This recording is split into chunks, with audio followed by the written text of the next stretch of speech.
Bonjour à tous et bienvenue dans notre émission. Je m'appelle Stéphanie Magne. Je suis la bergère de Talita Kumi de Goma.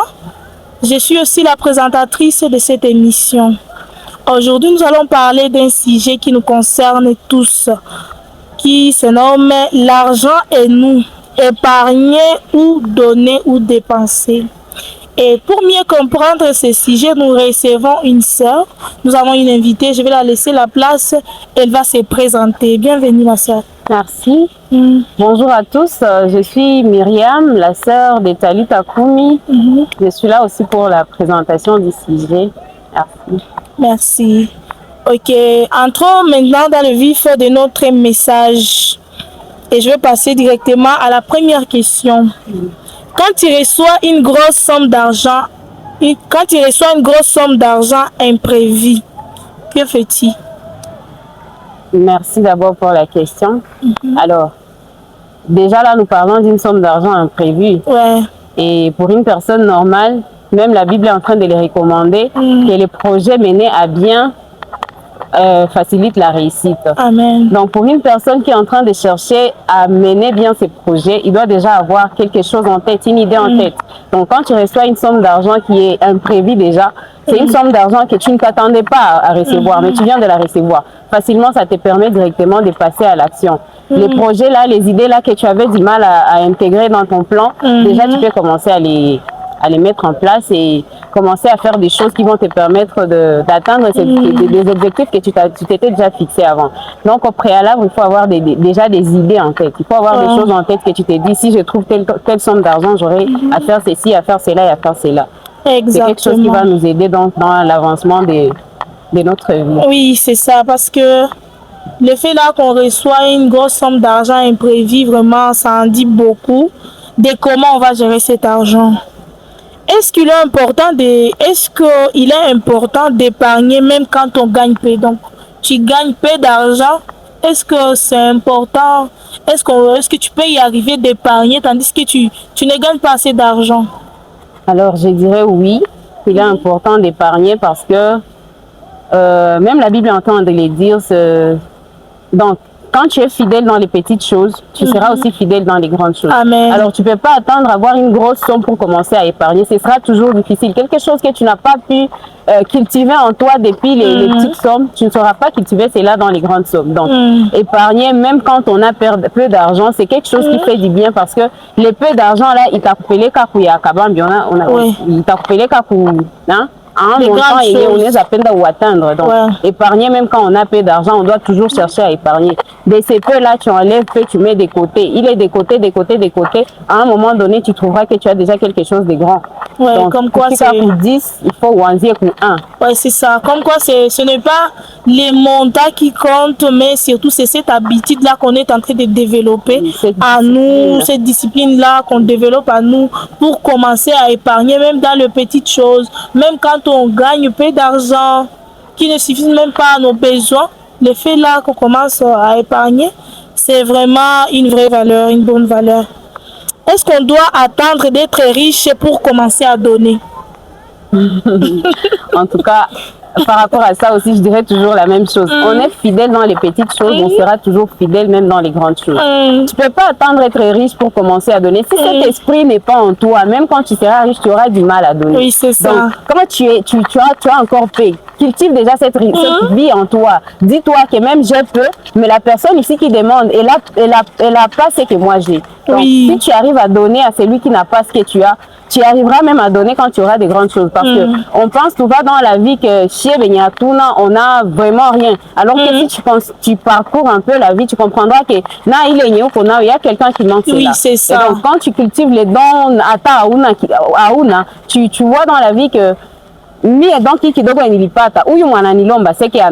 ouais, c'est ça. La culture là des données, c'est toujours, même quand on n'a pas, même quand on a, il faut toujours cultiver les dons. Et puis la Bible est en train de les dire, c'est la main qui offre toujours au-dessus de celle qui... Oui, c'est ça, exactement. Parce que donner aussi, ce n'est pas une question de moyens, c'est une question de cœur. Parce que quand on n'a même pas ce cœur-là de donner, ce cœur-là d'aider, vraiment, même si on a des millions, on ne peut pas aider. Passons à la question suivante. Que penses-tu de la dîme et des offrandes dans la vie d'une jeune femme chrétienne? Par rapport à cette question, je parlerai beaucoup plus de la gratitude. Déjà, l'offrande, c'est quelque chose qu'on donne par gratitude. Oui, c'est ça. Quand tu reçois quelque chose de ton salaire ou de ce que tu trouves, venir à donner l'offrande, c'est dans le sens de dire merci Seigneur. Ce que j'ai trouvé, ce n'est pas de ma force, parce que dans la vie d'une personne chrétienne, normalement, tu dois savoir que tout ce que tu as, ce n'est pas de ta force, ce n'est pas toi qui as fait des efforts pour avoir cela, mais c'est Dieu qui t'a donné cela. Et donc, moi, je parle dans le sens de la gratitude. Mais même pour la dîme aussi, c'est une gratitude, mais aussi c'est une façon de découvrir nos greniers par une couverture spirituelle, quoi. La Bible le dit, le 1/10, tout ça, ce n'est pas écrit dans la Bible pour rien. Ce n'est pas pour rien qu'on a retrouvé ces choses-là dans la Bible. Parce que si ce n'était pas important dans la vie d'une personne chrétienne, ça ne devait pas même figurer dans les paroles de la Bible. Et cela nous rappelle aussi que tout ce que nous possédons ne vient pas de nos efforts. Même si tu as travaillé, oui, tu as travaillé. Parce qu'il y a des personnes qui travaillent, mais qui ne gagnent rien. Alors, le fait là de recevoir quelque chose, même si tu as travaillé, c'est, comme tu viens de le dire, c'est un signe de gratitude. Ça montre que ce que nous recevons ne vient pas forcément de nous, mais de Dieu. Comment trouver alors l'équilibre entre se faire plaisir et être responsable? Comment tu peux trouver? Bon, c'est bien de s'amuser, mais il faut être aussi responsable. Comment alors trouver alors l'équilibre entre ces deux choses avec bon, tu ne gagnes pas assez d'argent, mais tu dois quand même te faire plaisir. Aussi, d'un autre côté, tu dois être aussi responsable. Comment tu peux trouver alors l'équilibre? Par rapport à cette question, je dirais que c'est une question de discipline aussi. Parce que pour une personne qui rêve grand, normalement, je dirais que le confort n'est pas quelque chose, il n'y en a pas ça, j'y pensais à ça.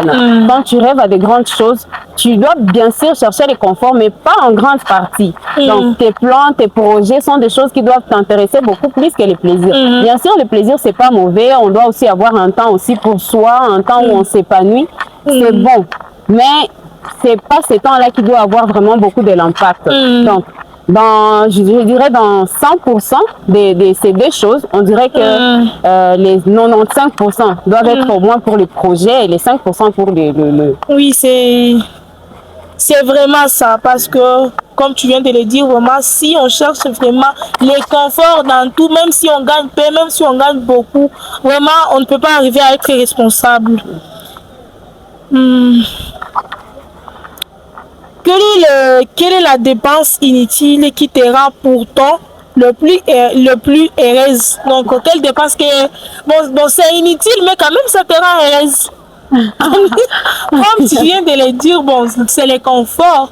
Oui, ça, c'est vraiment inutile. J'ai dépensé, mais c'est inutile, mais quand même, ça me rend heureuse. C'est quel genre de dépense? Bon, je dirais qu'il n'y a pas une dépense inutile. Il n'y a pas une dépense inutile parce que quand ça te rend heureux, déjà, c'est pas inutile. Voilà, donc tu peux pas dire que c'est une dépense inutile parce que tu as fait quelque chose, il m'est apportant un réconfort à l'âme.